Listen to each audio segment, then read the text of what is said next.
The blistering midday heat gave way to a refreshing coolness. Dark, heavy clouds rolled in from the west, blanketing the sky in shades of grey. A sense of expectation hung in the air as distant thunder murmured, hinting at the coming rain. The townsfolk, with mixed feelings of worry and excitement, cast quick glances at the brooding sky while rushing to complete their outdoor tasks. Rain was on the brink of pouring down.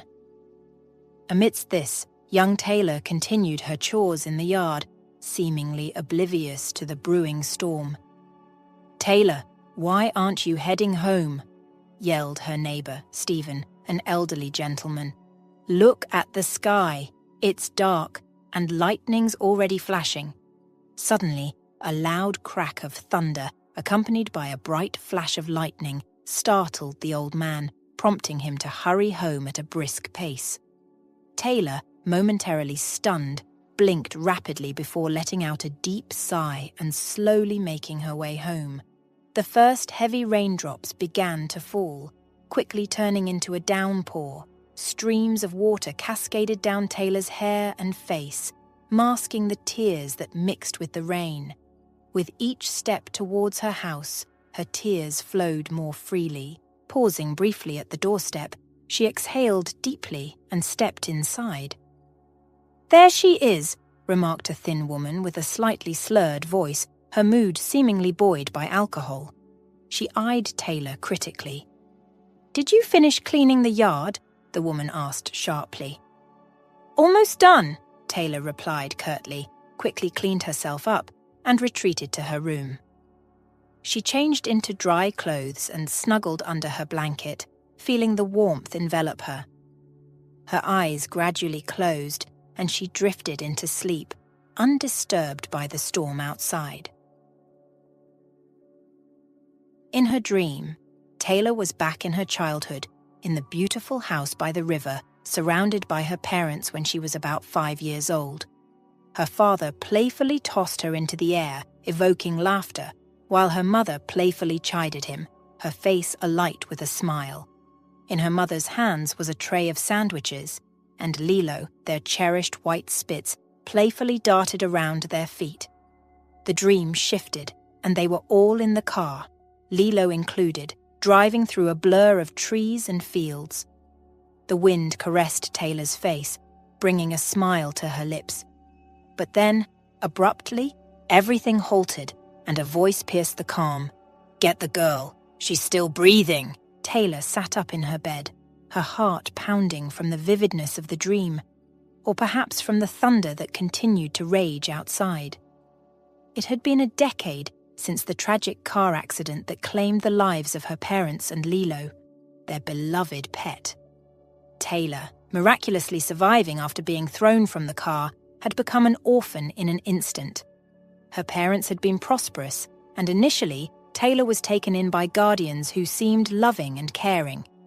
However, just a month after her parents' funeral, a shocking revelation came to light. All the money from her father's business accounts had mysteriously vanished. With the family assets seized by banks due to unpaid debts, Taylor's life took a drastic turn.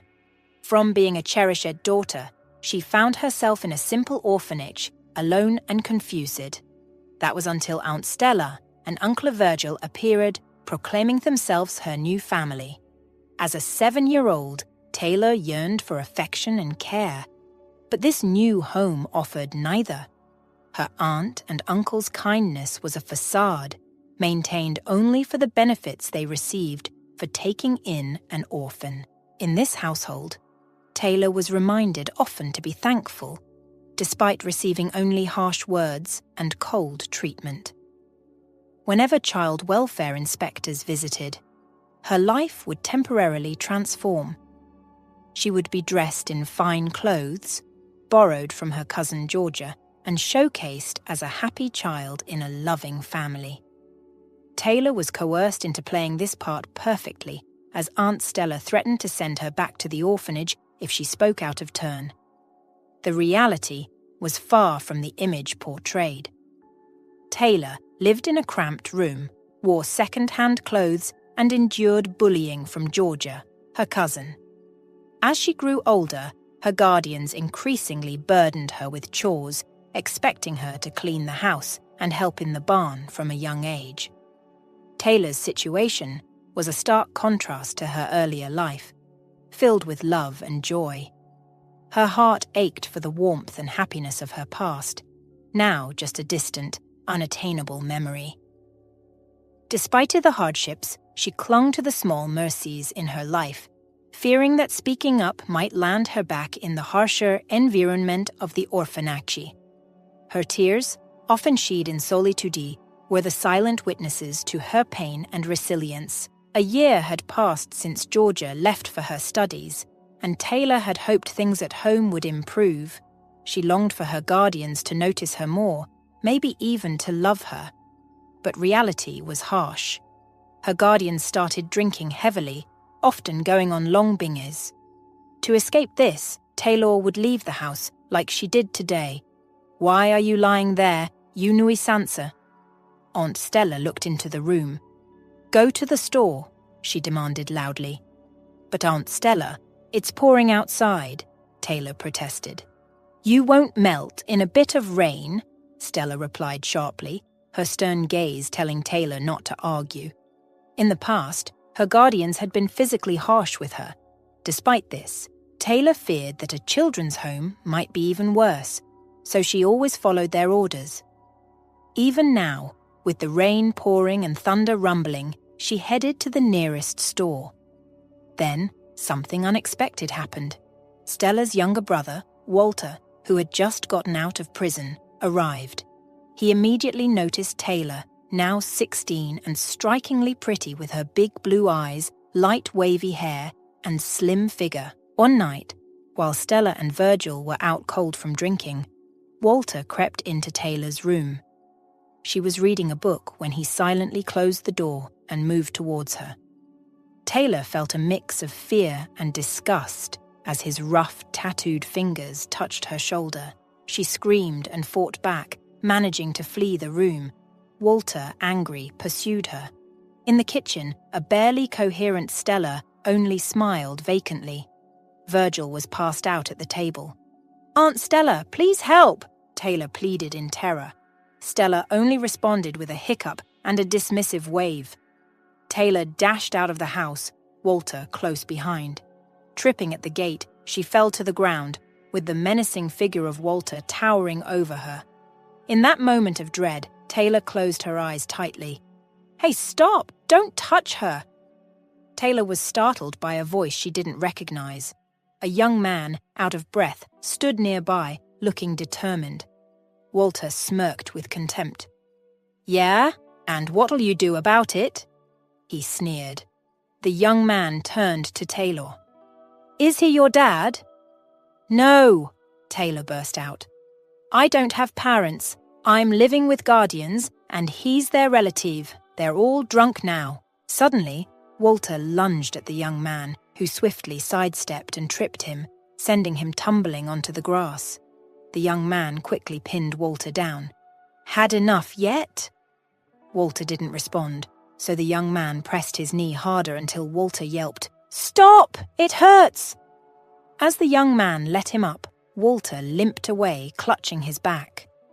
The young man introduced himself as Evan, then quickly turned his attention to Taylor. "You've got a nasty cut there. Do you have a first aid kit at home?" "I'm not going back," Taylor said firmly. "I'd rather sleep outside than return there." Evan agreed, especially wary of someone peering at them through a window. He suggested they go to his grandmother's house. "I'm staying with my grandma for the weekend," he explained. "I'll be here a few more days. Why do they treat you like that?" Taylor's voice was bitter. "I don't know, but I'm not going back. I'd rather be in a children's home than live like this." Tears welled up in her eyes. Evan comforted her, reassuring her with a gentle pat on the shoulder. "Don't worry. Everything will be okay." Taylor had been taken in by Stella for the financial support. Stella used Taylor's funds for her own daughter, Georgia, and continued to do so.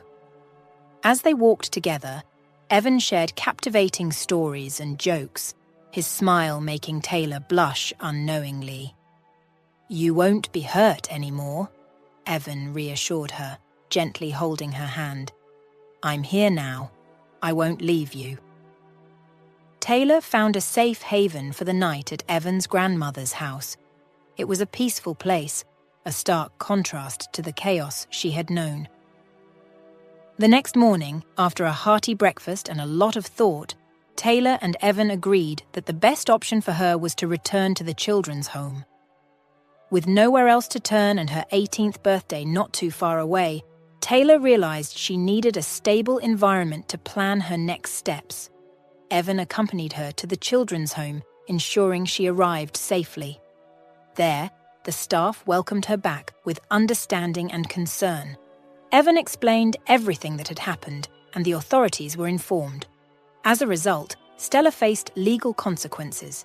She was fined for her negligence and lost the financial support she received for taking care of Taylor. At 16, this marked a significant turning point in Taylor's life. She was embarking on a new chapter, one filled with hope and possibilities. Taylor initially feared mistreatment at the children's home, but her experience there turned out to be unexpectedly positive. The home, a 2-story stone building nestled on the city's outskirts, offered a sanctuary to the once displaced girl. Having been abruptly uprooted from this city at the age of 5, everything about her return felt both novel and surreal. She would often find herself absorbed in the urban symphony of street noises and captivated by the lamplights casting their glow through her new bedroom windows. This marked the beginning of a fresh chapter in her life. Evan, who emerged as more than just a friend to Taylor, remained a silent yet significant presence in her life, a secret she cherished and kept to herself. As time whisked away, Taylor transitioned from a resident of the children's home to a proud graduate, fueled by a dream to emulate her mother's career as a clothing designer. Childhood memories of a toy sewing machine given by her mother now inspired her to enroll in a sewing college. During these transformative years, Evan's visits became a constant in Taylor's life, their friendship deepening with each encounter. Their bond grew especially strong on the day of Taylor's graduation from the children's home, a day they spent wandering and making unforgettable memories. Gradually, Evan's presence in Taylor's life intensified, their relationship evolving into something profound and undeniable. This change culminated one day after an exhilarating hike in the woods. A look exchanged, a moment lingered, and they shared their first passionate kiss, sealing a connection that had been silently growing. They spent the evening basking in the newfound intimacy of their relationship, walking in the park, sitting in a cafe, and driving around the city in Evan's car, each kiss deepening their realization that they had found something truly special in each other. 3 months later, Evan, unbothered by the difference in their social statuses, was keen to introduce Taylor to his parents. He was confident in their love, unshaken by materialistic boundaries, and never doubted his parents' acceptance. After all, they had always been his unwavering support system. In Taylor, Evan had found his unique and irreplaceable partner, and he was eager for his parents to meet the woman who had captured his heart. Taylor, upon learning of Evan's intention to introduce her to his parents, was fraught with nervous anticipation. Evan's parents were accomplished in their own right, having adeptly managed and invested the wealth passed down from their ancestors. Evan, sensing Taylor's apprehension, tried to reassure her with unwavering optimism. "My parents are incredible. It'll all work out. They might be initially surprised, but they'll come around," he comforted her. Taylor, however, couldn't shake off her apprehension, wondering aloud what would happen if they didn't approve. Evan's response was firm and supportive, emphasizing that regardless of his parents' reaction, their relationship would remain unaffected. The day of the meeting arrived on a crisp winter evening.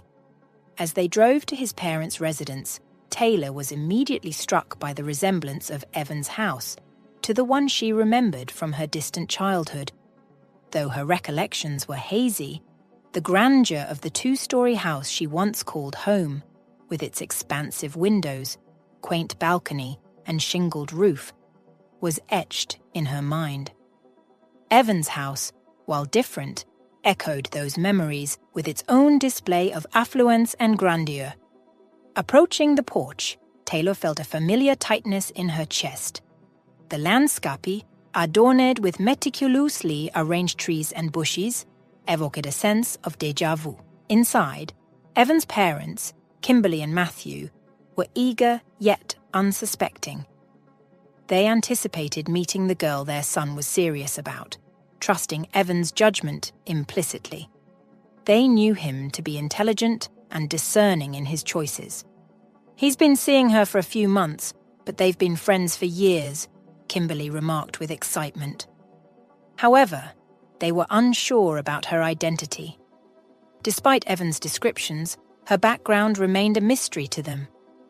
Kimberly speculated that it might be Ivanka, the banker Tony's daughter who lived nearby and was studying in London, a connection they found appealing. As they awaited the arrival, Kimberly and Matthew envisioned a future where their son's relationship would fortify their social and financial ties. Their conversation was filled with anticipation and a sense of pride in Evan's perceived acumen. However, the moment the doorbell rang and they caught sight of Taylor, their expression shifted. Kimberly's smile waned, and Matthew appeared visibly puzzled.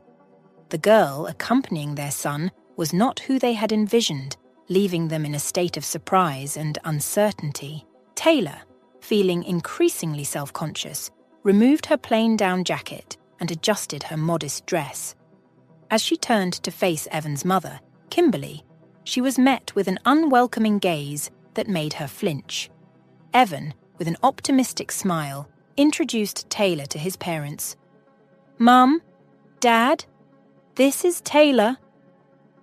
Despite the formal introduction, the reception from Kimberly was lukewarm at best.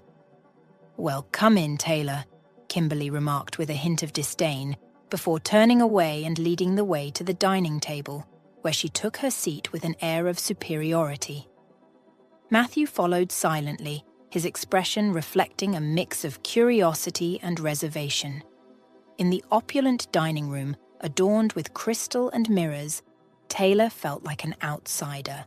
The lavishness of the setting was a stark reminder of a lifestyle she had long forgotten existed. Dinner commenced in an uncomfortable silence, with Evan attempting to initiate conversation. His efforts, however, were met with terse responses from his parents, who barely acknowledged Taylor's presence. Despite the cold atmosphere, Evan tried to reassure Taylor with a wink, silently communicating his support. When lobsters were served, Kimberly's eyes narrowed with curiosity, almost challenging Taylor to navigate this unfamiliar terrain. Taylor, who had little experience with such extravagant cuisine, struggled with the etiquette of eating lobster. Her seafood experience was limited to simpler fare like herring or pollock, staples in the children's home and foster care. Sensing her discomfort, Evan discreetly guided her, a gesture met with a derisive smirk from Kimberly. Breaking the tension, Kimberly addressed Taylor directly. "So, tell us about yourself, Taylor. We're very curious to know about your parents, where you live, or where you study." Evan's interjection to ease the situation was quickly dismissed by his mother, who insisted on knowing more about their guest, her tone suggesting suspicion and condescension. Taylor, her voice trembling and eyes brimming with tears, revealed her humble background. "I'm studying to be a seamstress. My parents died when I was 5. I grew up in a children's home." Kimberly's reaction to this revelation was one of shock and disdain. her question about Taylor's parents implying a prejudiced and insensitive judgment. Taylor, defending her family's honor, clarified, "My dad was a businessman. We also lived in a big, bright house much like yours. But after my parents' death, everything was taken from us." Her words painted a picture of a life once parallel to the luxury she now found herself in, yet tragically lost. Matthew's insensitive remark hung in the air. "So your father must not have been clean or something?" He immediately regretted his words, realizing he'd rather be conversing with a banker's daughter, someone like Ivanka, instead of Taylor. His eagerness to network with the financially elite was evident. "Dad!" Evan's voice cracked with shock. "That's too much. How can you say such things about someone you never even met?" "We speak our minds in this house," Kimberly responded sharply, her tone dripping with disdain. "I never imagined I'd be sharing a meal with an orphan seamstress. Our son certainly knows how to surprise us." The cruel words struck Taylor like a physical blow. She bolted from the table, her tears blurring the path to the exit. Her heart was heavy with humiliation, a feeling she had never known before. The scorn in Evan's parents' eyes, their mocking tone. It was all because she didn't symbolize wealth to them. Evan, torn between his parents and Taylor, hurried after her. Meanwhile, his parents nonchalantly continued their meal as if nothing had transpired. At the gates, Evan caught up to Taylor, gently grasping her shoulders. He pulled her into an embrace, trying to soothe her. Between sobs, Taylor questioned him repeatedly. "Why? Why did you bring me here?" Her voice was a mix of hurt and disbelief. "You said your parents were nice, but they were so cruel. I don't know why they behaved that way. I'm as shocked as you are," Evan replied, his voice filled with regret. "I always believed they were understanding and supportive. They never dictated my choices of friends or whom to socialize with. I never expected this." "You've never brought someone like me to your home before," Taylor remarked bitterly, her voice tinged with sadness. "Please don't say that," Evan implored, his heart heavy. "But isn't it the truth?" Taylor's question lingered unanswered in the air. Evan was at a loss for words. He could only drive Taylor back to her dorm, staying by her side until dawn. Throughout the night, he comforted her, professing his love and vowing that no obstacle would stand in their way. And in those tender moments, Taylor found herself believing him. Their relationship, once purely romantic, deepened that night into something more profound and intimate. Evan softly inquired, his arms wrapped tenderly around her. "Do you have any regrets?" "None," she replied with a gentle assurance. "Our love is strong. That's what matters most, isn't it?" "It is, and everything will fall into place. I'm sure even our parents will be enjoying themselves at our wedding someday," Evan said with optimism. "A wedding?" The thought made Taylor's heart skip in excitement. "Absolutely. We're in this for the long haul," Evan affirmed with a warm smile. "Let's focus on our education first. You finishing college, me becoming a doctor. Then we can think about marriage. Imagine you as the city's most renowned fashion designer." Taylor blushed slightly. "I've always dreamed of having a boy and a girl." "And so we shall," Evan agreed, their hearts entwined in dreams of a shared future. They spent the night wrapped in each other's embrace, envisioning their life ahead until sleep overtook them. The new year was a cozy affair in Evan's apartment, just the two of them creating their own world. After the holidays, Taylor moved in with Evan, trying to push aside thoughts of his parents' reaction. She held on to the hope that they would come to accept her. After all, Evan, with his kind and unassuming nature, was a stark contrast to his parents. Perhaps their initial meeting was just a misunderstanding. Time flew by. Taylor completed her studies and started working at a sewing factory, while Evan was on the brink of completing his medical degree. One warm July evening, as Taylor hummed a nursery rhyme while preparing dinner, Evan had gone out to meet his university friends, promising to return later. But just 20 minutes later, a knock at the door caught her off guard. "Evan's back already?" she wondered, rushing to the door without a glance through the peephole. Her smile faded instantly upon seeing the visitor. "Kimberly?" Taylor's voice wavered with surprise. "Hello?" "May I come in?" Kimberly asked, stepping inside without waiting for a reply, brushing past Taylor. "Yes, of course," Taylor responded, slightly taken aback. "I'm sorry, this is unexpected. Please, come in. I was just making pie." "Pie?" Kimberly's voice dripped with disdain. "No, thank you. I think you should be more careful with your diet. Though, in your case, it might not make much difference." Taylor's face clouded with confusion. "What do you mean?"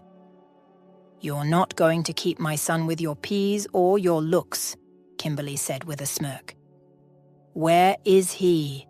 "He's out with his university friends," Taylor replied, her voice steady. "With friends?" Kimberly's laughter was tinged with mockery, but her tone quickly turned cold and piercing. "He's actually with his true love right now." "No, he really is with his college friends," Taylor insisted, feeling a twinge of unease. Kimberly's laugh had a cruel edge. "You must think you're already my son's wife. Let me clarify something for you. Evan has been engaged to Ivanka for a long time. They were a couple in London, but then you came along. Simple, convenient, and here, while Ivanka was miles away. My son started this arrangement with you. He's a man, after all, and had his needs. I apologize for being so direct, but that's the harsh reality. Ivanka and Evan are at a cafe together as we speak. I thought I should inform you, spare you the humiliation of facing Evan directly. Poor boy, he just didn't know how to break it off with you more gracefully." Kimberly paused, her gaze sweeping the room disdainfully, before adding, "They're planning a wedding for August." After delivering this blow, she fixed her eyes on Taylor, challenging her to respond. Taylor's lips quivered, and her eyes brimmed with tears. "Please, leave my apartment," Taylor managed to say, her voice barely above a whisper. "Leave? This place was bought with my husband's money," Kimberly retorted with a smirk.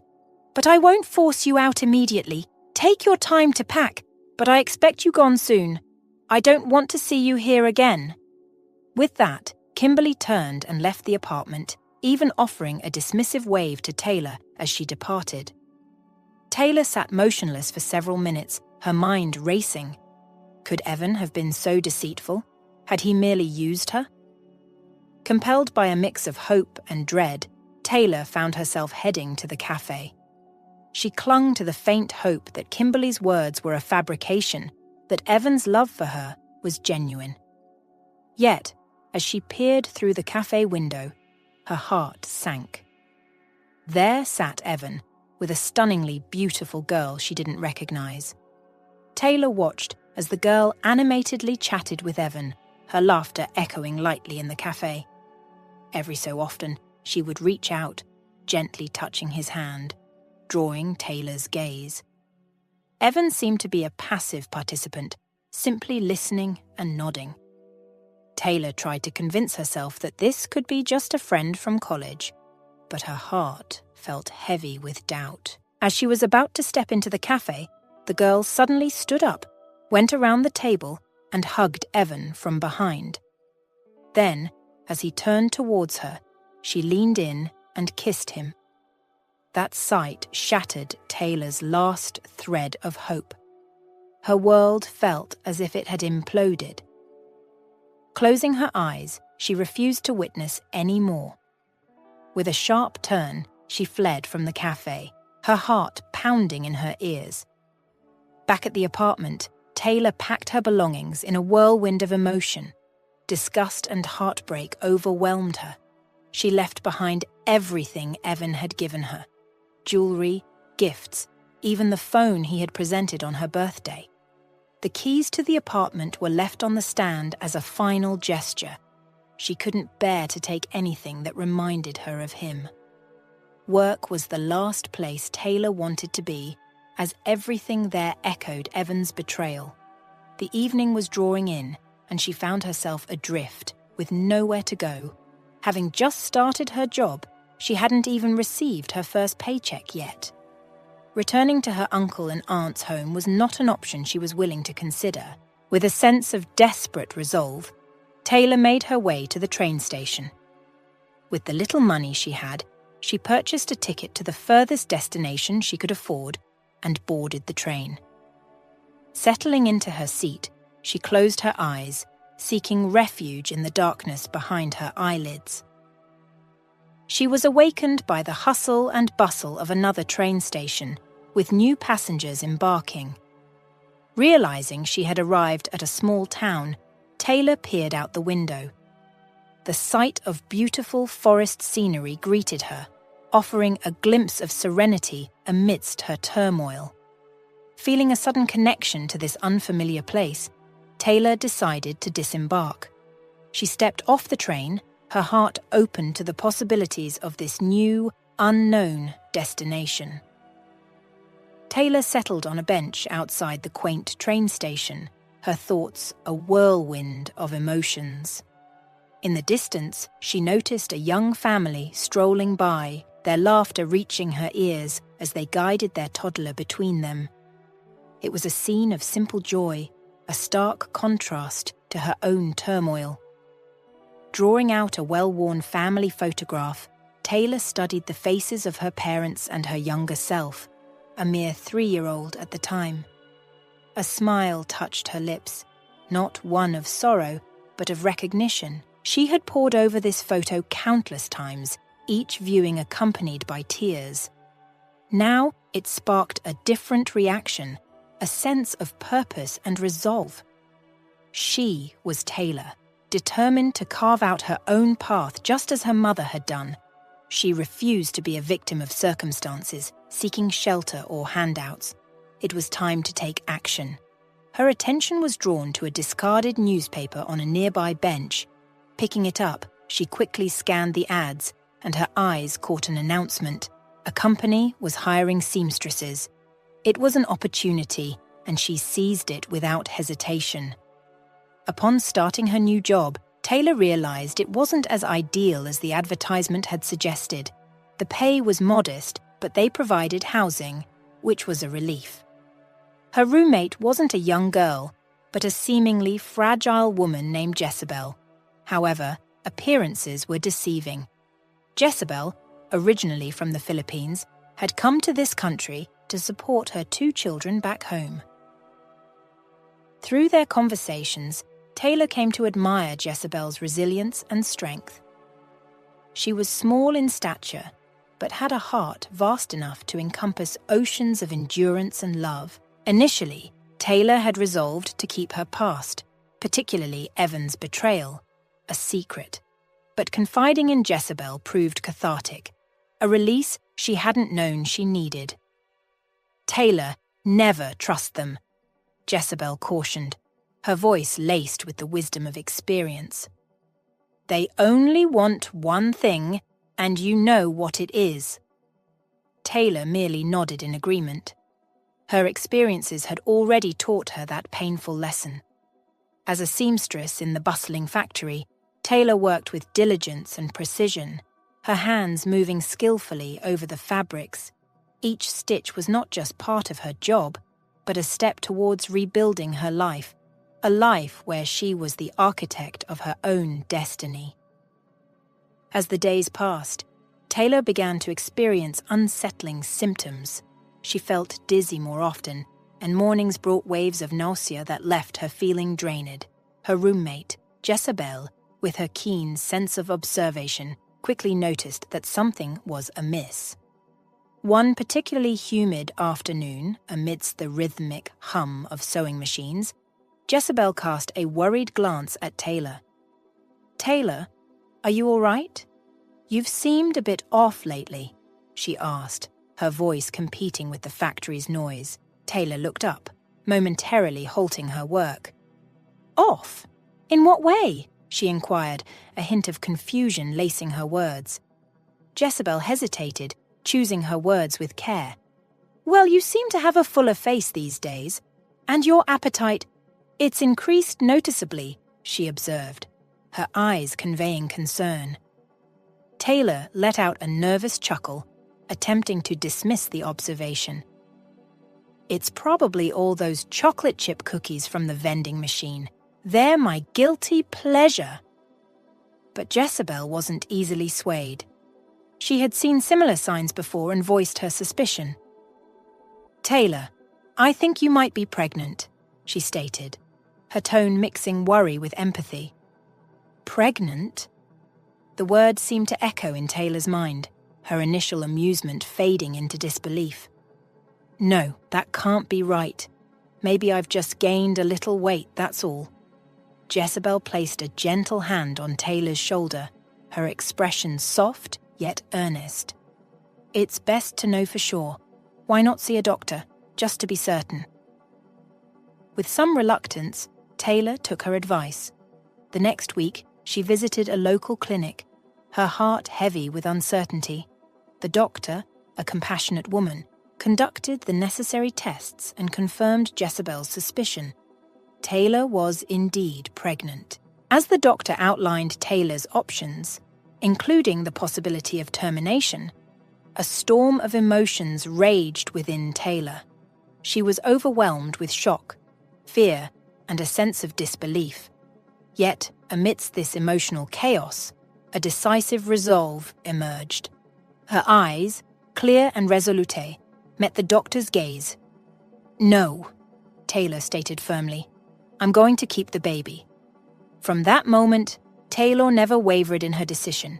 She resolved to raise her child alone, without seeking anything from Evan. He would remain unaware, a chapter closed in her life as she embarked on a new journey as a mother.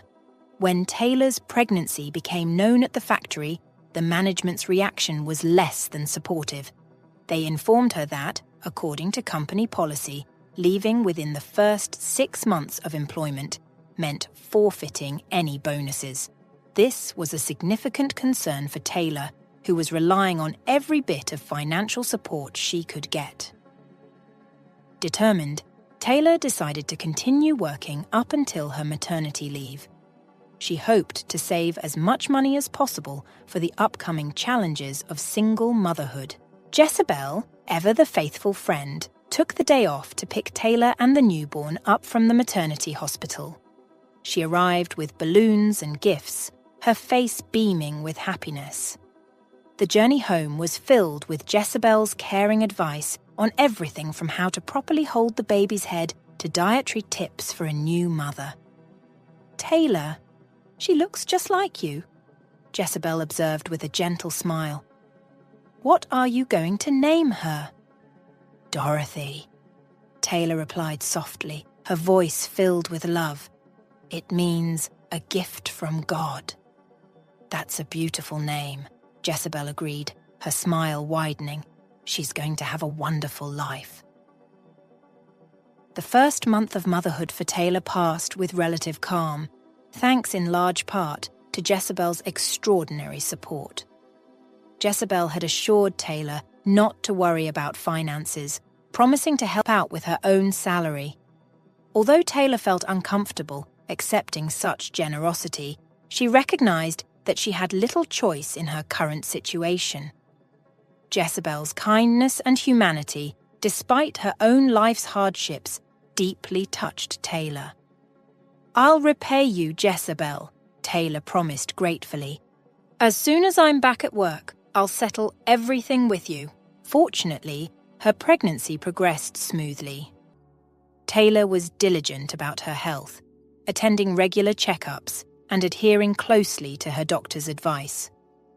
Despite the recommendation to start her maternity leave at 30 weeks, she chose to work longer to accumulate additional savings.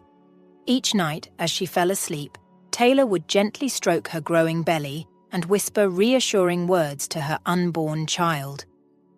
"My little girl, everything will be all right. Mum will take care of everything." In response, the baby would often kick softly, as if in understanding. Throughout this journey, Jezebel was a pillar of support for Taylor. She took on a role akin to a personal caregiver, constantly reassuring her that they would manage fine once the baby arrived. Taylor was immensely grateful for Jezebel's unwavering support and friendship. Labor began unexpectedly at the factory. Jezebel was right there, assisting Taylor to the entrance, where an ambulance was waiting. The concern in Jezebel's eyes was evident, reflecting the worry of everyone at the factory. After a long, grueling labor, Taylor's efforts culminated in the overwhelming moment when she held her daughter against her chest. "My darling," she whispered through tears of joy. "We've finally met. Everything will be all right. Mum will do her best." Jezebel, with a warm smile, dismissed her concerns. "Don't worry about it," she reassured. Taylor couldn't help but express her gratitude again.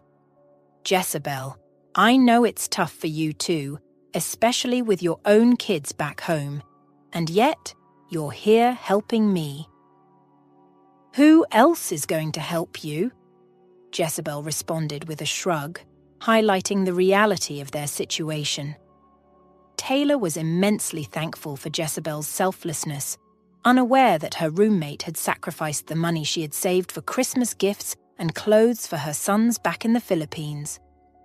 Jezebel knew her sons would understand her decision to support Taylor in her time of need. Initially, Taylor tried to balance work and caring for baby Dorothy, who slept in a crib in the corner. However, she soon noticed frowns and stares from her co-workers. While Dorothy's cries were initially tolerable, they gradually began to disrupt the work environment. Some employees even complained, suggesting Taylor should stay home with her baby.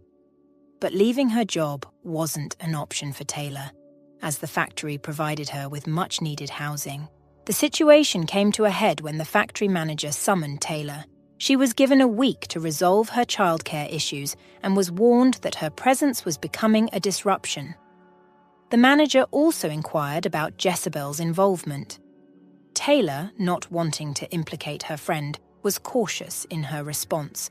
However, the manager hinted that Jezebel's job was also at risk due to the frequent breaks they both took to care for Dorothy.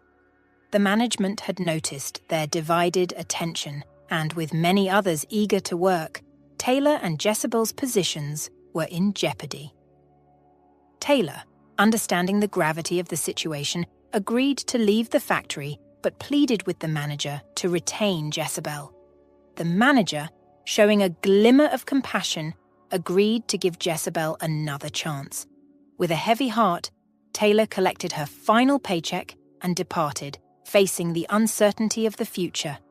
With the modest sum she had, Taylor found a cheap place to rent and moved in. She slowly began to establish herself as a home-based seamstress.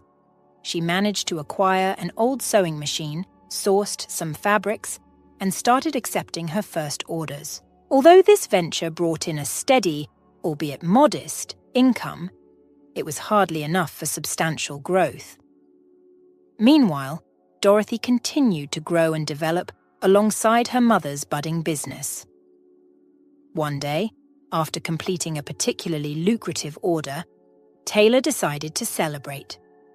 She wanted to share her small success with Jezebel and went to the factory to invite her. However, upon arrival, she was shocked to learn that Jezebel had been fired a few days earlier. An employee explained that Jezebel was considered too old and too slow for the work. Taylor knew that without any savings, as Jezebel sent most of her earnings back home, she would likely have to seek shelter. Rushing home, anxious to help her friend, Taylor was surprised to find a strange car parked outside her small mobile home. A man in a suit was knocking on her door. "Excuse me, sir. Can I help you?" Taylor asked with concern. "Taylor Harden?" the man inquired. "Yes, that's me. How can I assist you?"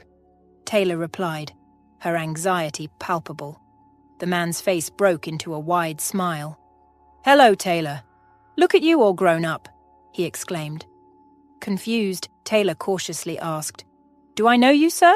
"Oh, my apologies for not introducing myself. I'm Harold O'Brien, a lawyer," he explained. Taylor stood there, more baffled than before. She had no idea why a lawyer would be seeking her out. "You're making me nervous, sir," Taylor admitted, her voice tinged with worry. "Don't be alarmed, it's actually good news. I was your father's attorney," Harold revealed, his tone reassuring. Seated in Taylor's modest home, Harold O'Brien, a middle-aged lawyer with a pleasant demeanour, began to unravel a story that seemed almost unbelievable to Taylor. Over cups of coffee, he revealed a past that connected directly to her. "You are the heir to your father's company and its assets," Harold explained. "An heir?" Taylor echoed in disbelief. "But my parents, they passed away when I was very young." Harold nodded solemnly. "Yes, that's true. At the time of their passing, your father's business partner, Nicholas Ellison, was in charge of the company. Unfortunately, he was involved in illegal activities, including money laundering. He orchestrated the car accident that claimed your parents' lives and left you orphaned. After that, he seized control of your father's assets." Taylor felt tears sting her eyes as painful memories surfaced. "How did you find out about all this?" she asked, her voice trembling. "The investigation was lengthy and complicated. Eventually, when confronted with irrefutable evidence, Nicholas confessed to his crimes," Harold replied. "Finding you wasn't easy. You've moved around quite a bit, but as your father's only surviving relative, you are entitled to everything he left behind." Struggling to process this information, Taylor asked, "What does that mean for me?" "It means you have the legal right to claim your inheritance," Harold stated matter-of-factly. He then showed her documents detailing the value of the assets. Taylor's eyes widened in shock as she scanned the figures. It was hard for her to believe that this fortune was rightfully hers, and she regarded Harold with a hint of skepticism. "And you'll take a cut of this if I sign, right?" she asked cautiously. Harold chuckled, shaking his head. "No, you get to keep everything. It's all yours to do with as you please." "But what's in it for you?" Taylor persisted. "Why are you doing this?" Harold's expression softened as he reminisced.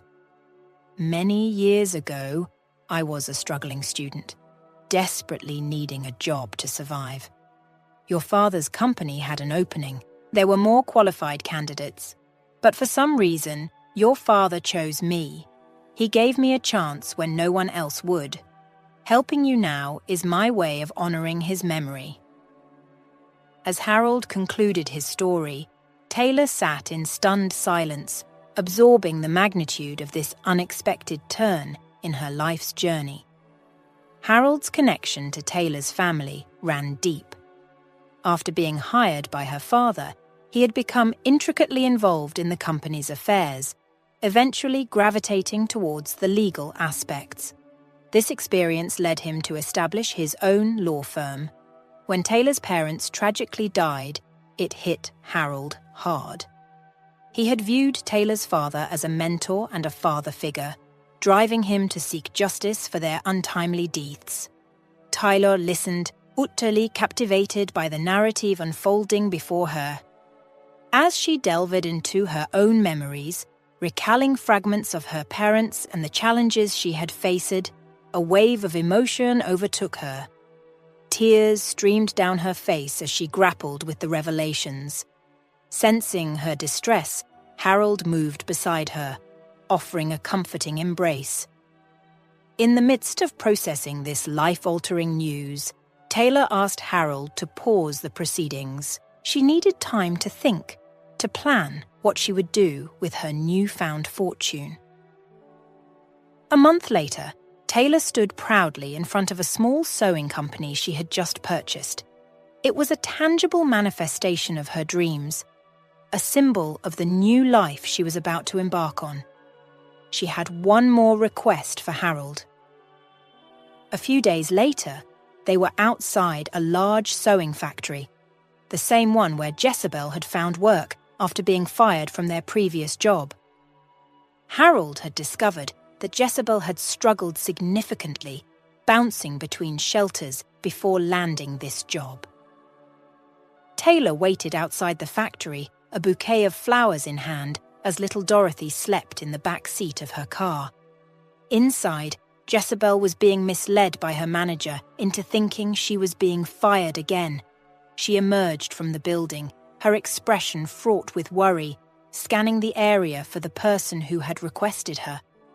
In a moment filled with anticipation, Taylor stood outside the sewing factory, bouquet in hand, partially concealing her face. As Jezebel emerged, looking around bewildered, Taylor couldn't contain her excitement any longer. "Surprise!" she shouted joyfully. Jezebel's expression transformed from confusion to delight as she recognized Taylor. "Taylor! Is that really you? How have you been?" she exclaimed, rushing forward to embrace her friend. The surprise and genuine happiness on Jezebel's face were evident. "I've missed you so much, Jezebel," Taylor said, handing her the bouquet, which took Jezebel by surprise. Jezebel was about to explain her absence, but Taylor, brimming with excitement, didn't give her the chance. "It doesn't matter now. I have something incredible to show you," she said, leading Jezebel to her car. After a short drive, they arrived at a building proudly displaying a sign that read, "Taylor's." Jezebel's reaction was one of utter astonishment as she gaped at the sign. Inside, Taylor revealed a spacious area filled with brand new sewing machines, all ready for operation. "How do you like it?" she asked Jezebel, who was still trying to take it all in. "It's amazing, Taylor. I'm so proud of you," Jezebel managed to say, her voice filled with emotion. Then Taylor looked deeply into Jezebel's eyes and smiled. "Jezebel, I hope you don't mind, but I've appointed you as the manager here," she announced. Jezebel's initial confusion quickly turned to overwhelming emotion, and she had to sit down, asking for a glass of water. As Taylor brought her the water, she revealed yet another surprise. Harold, the lawyer, was assisting in bringing Jezebel's teenage sons from the Philippines so they could be reunited with their mother. "You gave up everything to help me, Jezebel, even living in shelters. Your heart is pure and enormous. I can never thank you enough." Taylor expressed her gratitude, her voice thick with emotion. She then shared the entire story of how she became the heir to a fortune, unfolding the dramatic turn of events that had led to this moment. 6 years had passed since Taylor established her clothing brand, which had grown into a highly successful venture. Specializing in exclusive, high-end fashion, she catered to a clientele that appreciated luxury and style. Her brand had flourished, with multiple stores across the city and plans for further expansion.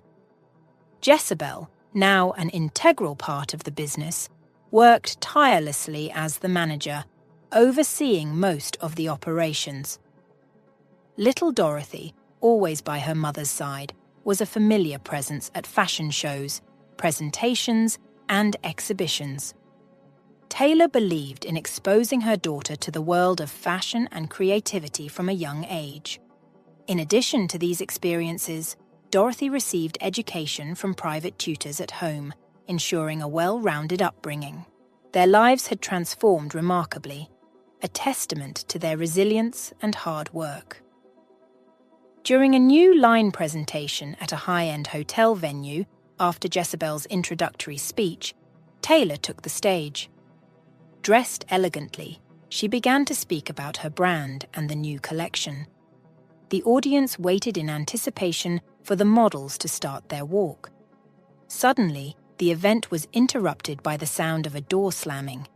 A man in a suit approached Taylor on stage and whispered urgently in her ear. Taylor's expression shifted instantly. Something was wrong.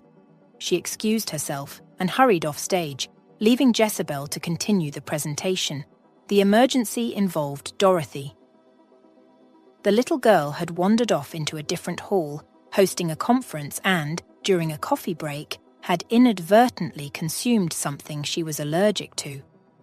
Taylor was unaware of the full extent of the situation as she rushed through the long, seemingly endless hallway.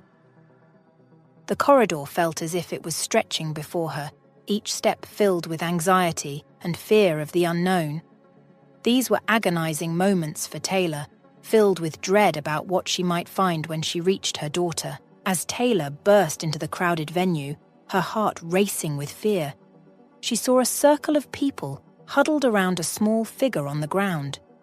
It was Dorothy, lying there with a man kneeling beside her.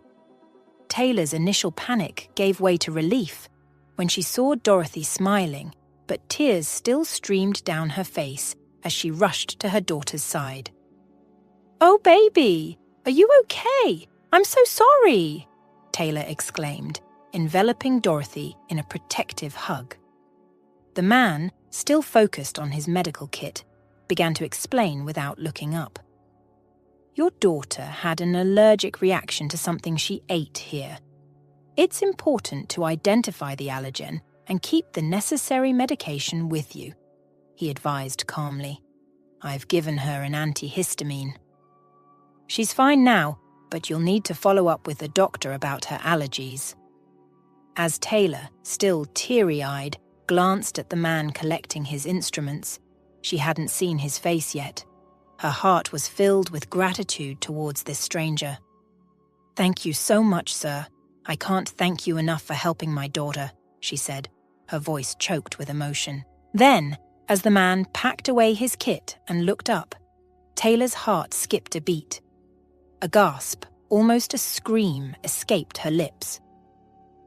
The man initially didn't recognize Taylor through her tear-streaked makeup, but she recognized him immediately. It was Evan, the man who had once caused her immense pain and heartbreak, the man she had learned to despise, and now the same man who had just saved their daughter. Their eyes locked in a moment of intense recognition. "Taylor? Is that really you, Taylor?" "Oh my God!" Evan exclaimed, his expression transforming into a smile of disbelief and joy. But Taylor's reaction was far from joyful. Her face hardened with a mix of anger and shock. As she began to lift Dorothy up, Evan suggested letting her rest a bit longer. Taylor hesitated, her hand on her forehead, lost in a whirlwind of emotions. The past and present collided in that moment, leaving her speechless and conflicted. "I've been searching for you, Taylor. Why did you disappear?" Evan implored, his eyes reflecting a deep sense of pain and fatigue. It emerged that Evan had realized his dream of becoming a heart surgeon. He was now a successful practitioner in a prestigious clinic. "What choice did I have?" Taylor retorted. "Your mother told me about your engagement, and then I saw you with that woman at the cafe." Evan's expression grew more pained. "Oh, Taylor, you should have waited for me to explain," he said. He shared that the encounter with Ivanka was orchestrated by his mother, describing how Ivanka had acted unusually, initiating hugs and kisses. Taylor, however, struggled to accept his explanation, recalling how Evan had seemed to reciprocate Ivanka's affections. Evan continued, insisting that he had never succumbed to his parents' wishes for him to marry Ivanka. He had remained unmarried, always hoping Taylor would return. For Taylor, though, these revelations belonged to a distant past. She observed Evan's gaze lingering on Dorothy, now asleep, and realized he must be thinking she had moved on and started a new family. "I'm truly happy for you, Taylor," Evan said sincerely, his eyes conveying honesty. As they parted that day, Taylor expressed her gratitude for his help and acknowledged his success. Before leaving, Evan asked if they could meet again in a less formal setting to fully explain everything, but Taylor, still harboring resentment towards his parents and their past, asked Evan to move on and leave her be. That day, Evan left without another word, respecting her wishes. Evan sensed Taylor's lingering anger, but also recognized a faint hope in her willingness to exchange business cards. This small gesture offered a glimmer of possibility that she might be open to reconnecting in the future. A few days later, Evan reached out to Taylor, inviting her to dinner. She declined, citing business commitments as her reason. Undeterred, Evan continued to make attempts, sending texts and trying to initiate contact. For the next 2 weeks, Taylor found herself in an emotional turmoil. Her heart ached, not for Evan, but for the painful reality that he was unaware of his own daughter's existence. In these moments of confusion and heartache, Taylor sought counsel from Jezebel, whose wisdom and perspective had always guided her rightly. Jezebel's insights often illuminated aspects that Taylor overlooked, perhaps due to her lesser life experience. After much reflection and discussion with Jezebel, Taylor decided to give Evan an opportunity to meet his daughter. By this time, Evan had ceased his calls and messages. Jezebel reminded Taylor, "A man often finds himself torn between two sides. Evan was caught between pleasing you and his parents. But don't forget, he did protect you from your drunk uncle once and stood by you during tough times." They arranged to meet at a cozy restaurant. Jezebel and Dorothy arrived early, while Evan offered to pick up Taylor. She agreed to this arrangement. During the drive to the restaurant, both Evan and Taylor remained mostly silent. Evan expressed his gratitude for the opportunity to explain himself, but Taylor gently rebuffed him, indicating that she didn't need any explanations. Her intention was for him to meet someone very special, their daughter, Dorothy. Entering the restaurant, Taylor led Evan to the table where Dorothy and Jezebel were sitting. With a warm smile, she introduced Jezebel to Evan. Then, turning to Dorothy, her expression softened. "This is Dorothy," Taylor said, pausing for a moment as she gathered her emotions. "Remember the doctor who saved your life?" Dorothy smiled in recognition and nodded.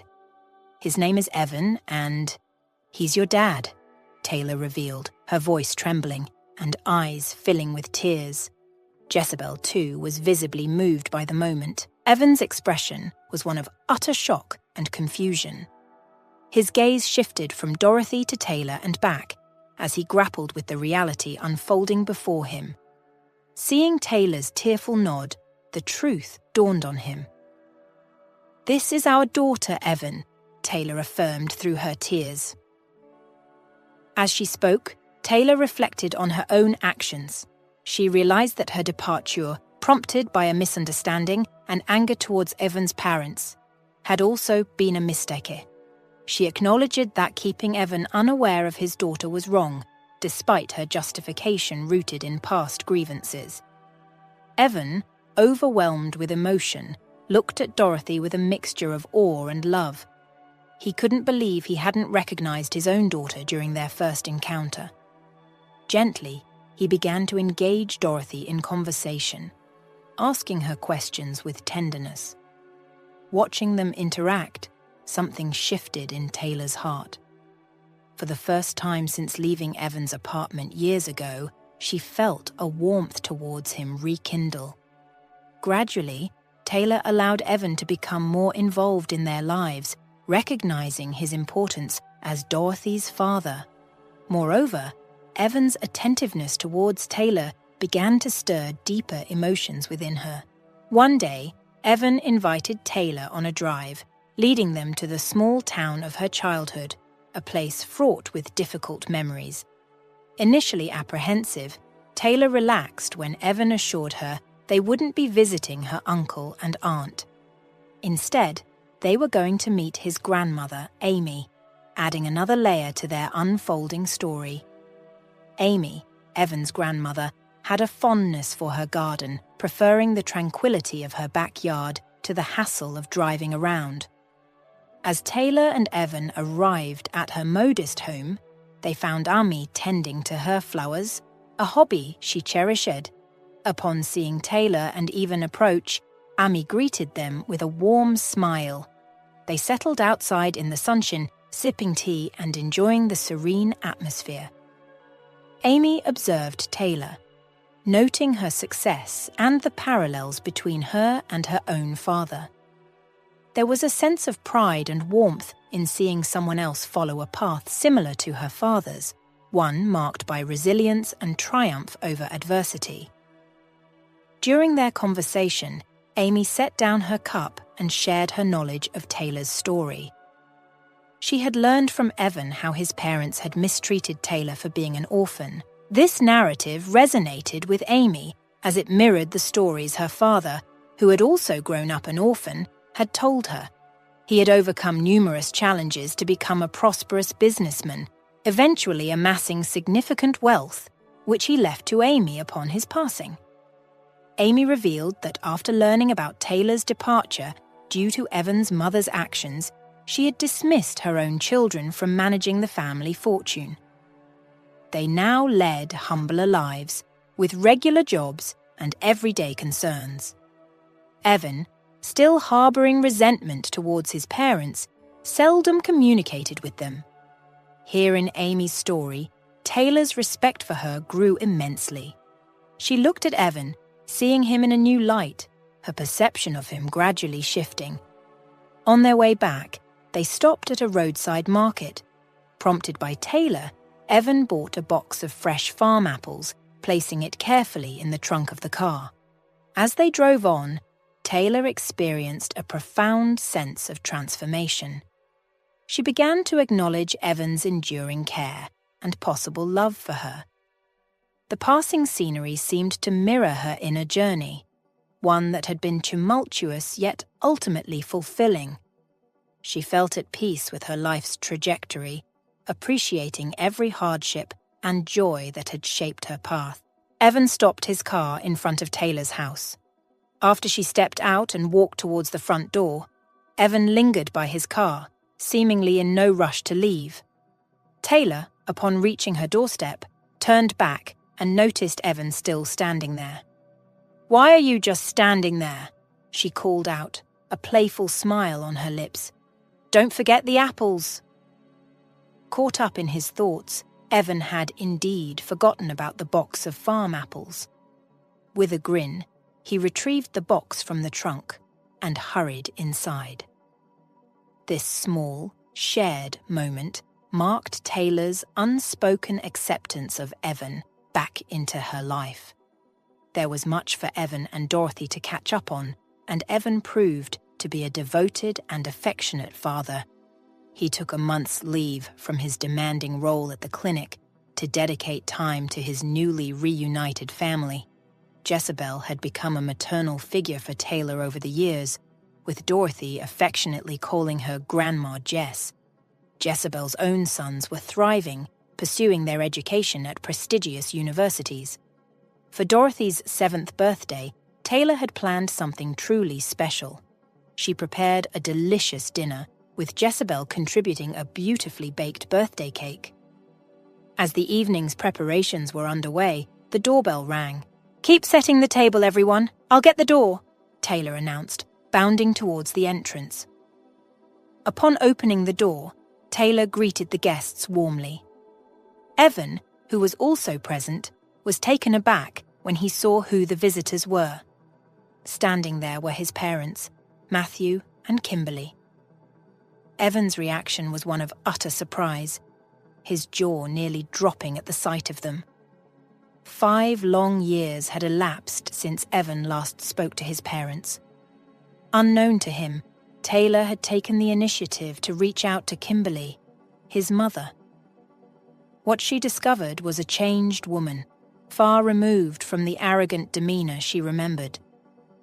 Kimberly was now working a regular day job, a stark contrast to her previous lifestyle. During their conversation, Taylor shared the entirety of her journey, leaving no detail untouched. It was a candid, heartfelt exchange that allowed Kimberly to see the consequences of her past actions.